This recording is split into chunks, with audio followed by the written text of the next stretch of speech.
Failing to reopen schools is not an option, says the UK government.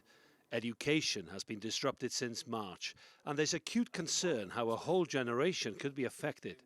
It'll be back to basics for the first month.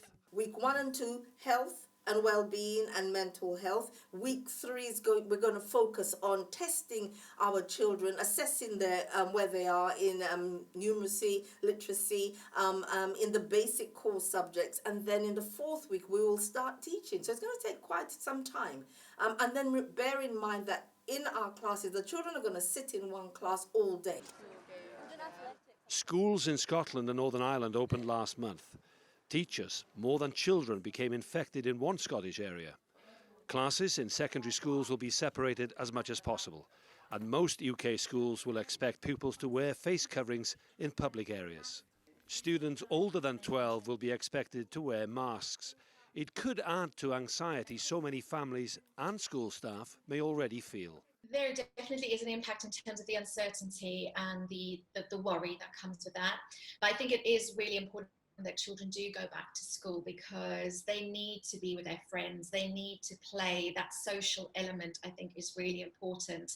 And I think children are going to be going back to school with very different experiences.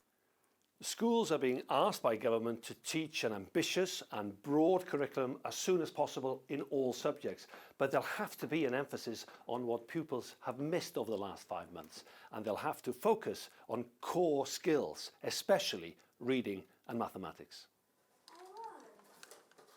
Naomi Ossey's children, Rianne and Aaron, have had some lessons during the lockdown. But in a predominantly African Caribbean school, there are fears around potential new infections and the impact on their development. My children are quite young, 8 and 6, but there has never been this duration of their life that they have been, in effect, isolated from the community at large. And so I do wonder what type of impact it is having on them. They'll return to school in the next few days. Across the UK, young and older students will be kept away from other age groups. That'll mean lessons in the same classroom throughout the day to try and reduce any possibility of new infections.